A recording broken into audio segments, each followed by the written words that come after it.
Good evening, everybody. I'm Attorney L. Chris Stewart, along with my law partner, Justin Miller. We proudly represent the family of Rayshard Brooks. Sadly, we find ourselves behind this podium far too often. And it's really just to fight for people when something has been done wrong. Doesn't matter, black, white, whatever. We've had white clients who have been the victims of police brutality. And some of the best advice I ever got was from Andrew Young, who told me, never get out the fight and speak up when people won't speak. And today's decision, it's not about the finding. It's about the process. Because what we have now seen, the entire world has seen, is one finding from a district attorney, pictures, exhibits, breakdowns of videos, finding guilt, finding them at fault. And then today, we watch, as a world, as a community, another district attorney or prosecutor finding a totally different result from the same facts. And all of you can understand, no matter what you look like, how that's confusing. How is that possible? And we hear the veiled comments of, oh, the first investigation was done for political reasons, but you can't prove that. We could say the same thing about today, but we won't do that. We won't be that disrespectful to the special prosecutor. So the confusion looms. And what we also try and look at as a law firm, because we have that responsibility, is just the facts. The facts that actually matter. Yes, there was a fight. They went through it today. There was a very bad confrontation. No person in this country should fight with police officers. No one. Ever. Because during that fight, they were justified in using deadly force, 100%. While he was on top of them, they didn't know if he was reaching for a gun or whatever. They could have used deadly force, and I would have backed any officer that did it. But they did not. They did not. They chose not to when they were justified. But they decided to use lethal force as a man was running away 19 feet away. And the key important thing in that is not just that officer deciding that I'm about to take a life when I don't have to. Is the key thing that the special prosecutor said himself today, which is the confusing part. In the heat of the moment, with an officer, what's going through an officer's mind, Officer Rolfe may not have understood that taser had been fired twice. That would not be something that he was processing. And because he's not processing that, it still is a deadly weapon. Well, what the officer knew or did not know, it's not the law.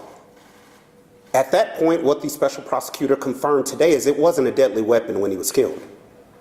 That's from their words, not ours. And getting into the mind of the officer what should have or what he knew or didn't know, all we're asking is that the community resolves these situations when it's a close call and it goes to a grand jury, which my law partner is going to get more in depth about. Letting the people decide. That's what the family expected in this situation when you had one prosecutor say one thing, and we already knew what the decision was going to be today. And letting the people decide it. So was it wrong? Yes. Did he have to take his life? No. At the point that he fired the weapon, was he immediately in danger for his life of something that is argued about? Is it deadly? Is it not? What if it was mace? Could he have killed him then? So we're heartbroken, confused, but not angry. No person out there should be angry. This isn't a time for unrest or division. This isn't a time to accuse every officer out there of being a bad cop, because that's just not true. There are phenomenal police officers out there in APD and across this country, people we depend on every day for our lives. But we have a responsibility to speak up when something wrong has occurred. So we're destroyed by the announcement today. And we'll continue our fight in civil court because that seems to be the only place that we can get justice, possibly, depending on the city of Atlanta and its leadership. And I'll let my law partner, Justin Miller, elaborate on the case. He has talked to Tamika Miller and let you know what she has said. Good afternoon. All right, let's just break this down for a second. 2 police officers lost the fight. You saw it on the district attorney's breakdown of why the special district attorney's breakdown on why this is happening, why they did not charge these officers. 2 police officers lost the fight. Now, is losing a fight a reason enough for Rayshard Brooks to have lost his life? That's the question. You lost the fight. There are 100 other tools at your disposal that you can use as a police officer to catch a suspect that's fleeing. They have helicopters. They have other police officers. They have K-9 units. They have cars. They have everything. That is their job, to catch people who run. Rayshard Brooks had a taser that was spent. In his hand, he had a useless piece of plastic. The officer, they say, didn't know, and he was moving too fast, and in the heat of the moment, you can't tell what's going on.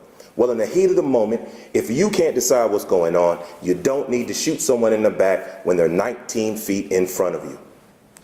This is what we already knew they were going to say. They didn't say anything new. They didn't show us anything different.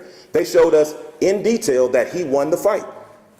Okay, should he have been fighting with the police? Absolutely not. And like Chris said, at that time, if they had killed him, we wouldn't all be here today. But they didn't. He won the fight and he tried to get away. And they felt whatever way they felt, not even they, I'm sorry, Officer Rolfe felt whatever way Officer Rolfe felt and decided to shoot him in the back. Whatever else it is, whatever else happened before, he was shot in the back, 19 feet away. Now, we have seen over the last few years school shooters, mass shooters, people shooting up churches. Many of these people were taken into custody without incident. They definitely were not killed. So, how is it that some of these people who shoot and kill many people can get taken in without incident?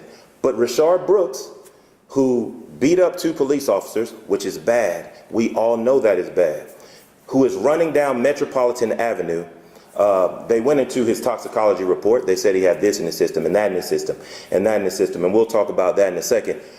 But you have a guy who you're saying is drunk, he's on drugs, and he's running away from you. So you can't catch a drunk guy on drugs running down Metropolitan Avenue. You have to shoot him in the back. But people who kill 10 and 20 people, they can be taken in without incident. We all know this is ridiculous. Why are we letting them tell us that this is okay? Because it's not. Let's talk about the drugs. They went into detail at the very end about the drugs that were in his system, the drugs that were in his car. Why did they go into that? Because they wanted to sound like he was a hulking threat. He was a huge, drugged up guy who beat them up and they had no choice but to kill him. That's not true. Here's a choice. Take your L. Then use all the tools at your disposal to go find him. Lock him up. Let the criminal justice process do its job. They didn't do that.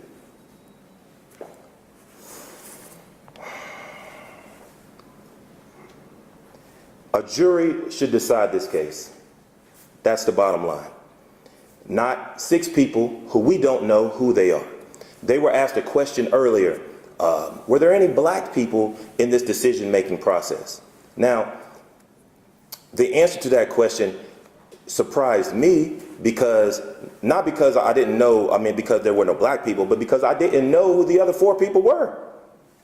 So, were they a representative jury of Fulton County? Were they a jury of Officer Rolfe's peers? A jury of people like Rayshard Brooks? Absolutely not. And when it's that close to call, right? We've been here for 2 years. They have been deciding if they're going to prosecute this for 2 years. When it's that close to call, you let a jury decide. That's why we have a jury system in America. But today, we did not get a jury. We did not get a choice. The people of Fulton County didn't get to decide whether or not this was right or if this was wrong. And that in and of itself is wrong. When you have to break down a video by the millisecond, calling in experts to tell you what they see here, and then a millisecond later, this is what I think I see here, and this is what they think they see there. That is the precise reason you need a jury and a trial. And that's why we have this system where you can go in and you can present your evidence, and the other side can present their evidence. And then a jury makes a decision as to what the truth is. But in this case, that didn't happen. And we don't know exactly why that didn't happen. You know, the only thing we can go on is what they said. And what they said is that they took all of the information they had, and this is the decision they made. Respectfully, a jury should decide this case. Rayshard Brooks was absolutely in the wrong. Absolutely in the wrong. He should not have been drinking. He should not have fought those police officers. None of that should have happened. He should have been in jail. He should not be dead. I spoke to his wife today. His wife, they have lovely, beautiful young daughters. He has a son that's a little bit older. I spoke to her today, and she was in tears. She could barely talk to me. And people will say, well, this man was on drugs, and this man was drunk, and that doesn't matter. This woman lost a husband. These children lost a father, and that's important. And I think sometimes we get into the millisecond of who did what, who took this, and not this family lost a father and they deserve a jury trial. The children deserve to be able to see it. The mother deserves to be able to see it. And now they won't have that choice. They won't have that chance. They were robbed of that chance, and that's unfair. So we understand the process. We are lawyers. We do this every day. We understand the process. We respect Pete. We respect Danny Porter. We respect Fonnie Willis. Everyone involved in this situation. We know them. We respect them. They are good lawyers. We are not saying they are not. However, in this situation, we believe that they got it wrong because a Fulton County jury will not have the opportunity to hear this case. And that's a travesty of justice. Thank you. Brief questions.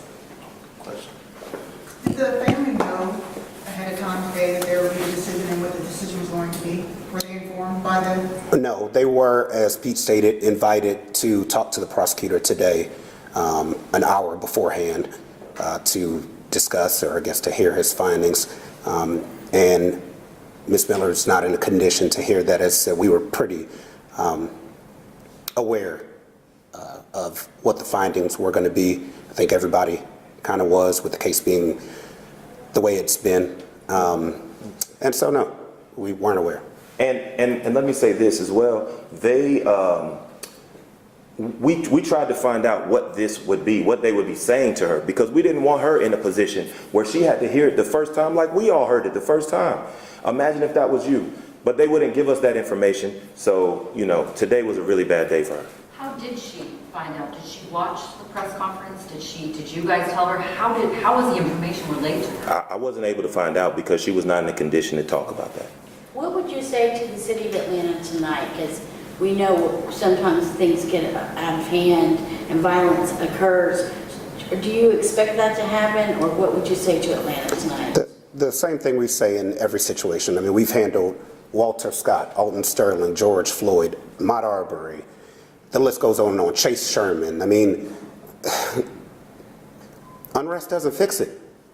What's breaking a window going to do? What's blocking traffic going to actually fix? You may let loose some energy or whatever it is, but you might get arrested. Now your life is derailed. Now your mom's upset. Now you're hurt.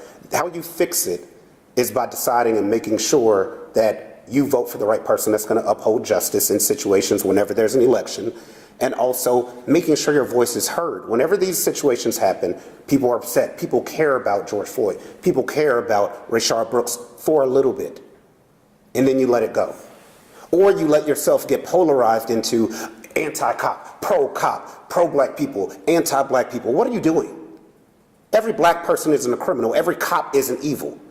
When you let yourself get put in these stupid little categories, then you're separated and nobody wants to listen. Reforms happen all the time. You just have to push for them. You have to make sure that you're speaking up and saying you want the reforms to happen. What was happening in the city of Atlanta with the reforms to use of force, things like that, were phenomenal. Good officers want good rules. They want to be accused of things that didn't happen. So, no, violence and unrest does not solve anything. Support the family. How did you feel about this press conference? It kind of felt like it played out as if it was a trial, almost of Rayshard Brooks. It's ridiculous. It's just like when we were working on the George Floyd case, one of the things we had to tell to the media a lot was this is not the George Floyd trial. And summarily, this is not the Rayshard Brooks trial. It never will be, and because now it's not going to a jury, but it never was. This is not about him at that time. It's about the reasonableness of the officer's decisions. You heard them say that several times. And the reasonableness of their decision to shoot him in the back after they lost the fight and he's 19 feet away is ridiculous. That's not reasonable. And the trial you saw today, I mean, we saw that trial 2 years ago with former District Attorney Paul Howard. He had a full breakdown and video and pictures and all that, and it was a different decision. So we just saw the other half of what we saw a couple years ago. Mr. Scandalakis was asked if he thought that there was a racial element to this situation, and he said he didn't believe there was. Do you agree with him? I do not agree with him, right? I do think there's a racial element. Everyone can see the racial element. I mean, for him to say that is a little disingenuous. That doesn't mean that it is some racism going on. There's some kind of underlying secret society. It doesn't mean any of that. But yes, there's a racial component to it. If you think about Officer Rolfe, look at where he's from, right? Has Officer Rolfe ever been on Metropolitan Avenue before he started being a police officer? Probably not. Had he ever met anyone like Rayshard Brooks before? Probably not. So there's a racial element every time you send an officer who is not trained, who is not familiar with the community, who's never taking a butt whooping into a community where these things might happen, right? There's a racial element. There's an undertone. It's there. But that doesn't mean, and we're not saying that this was caused by some type of racial animus. We're not saying that at all. But everyone sees the racial element that's present. Yeah, I think what he was, asked directly is was the motivation directly for race. And, we've been examining the case. We have the civil case. We haven't found any evidence of Officer Rolfe being a racist or anything like that from what we've seen so far. So, same comment that he had.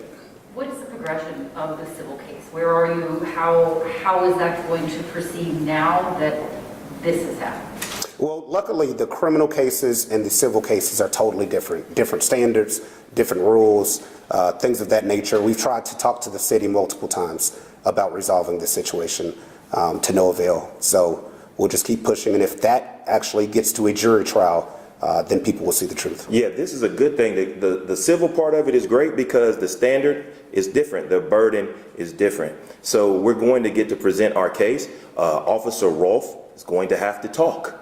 And he's going to have to talk about what he perceived and what he witnessed. What they talked about a lot was his perception and these officers' perception, and it's in the heat of the moment and their perception, right? So we're going to get to talk to them about what their perception was. Did you know how many times he'd fired the taser? What did you think about this? What were you thinking at this particular time? What did you think when you pulled the trigger and he was 19 feet away from you? We get to ask them all those questions. So we're looking forward to this part of the process because there will be no other part of the process, a criminal part, because there's no jury trial. Thank y'all.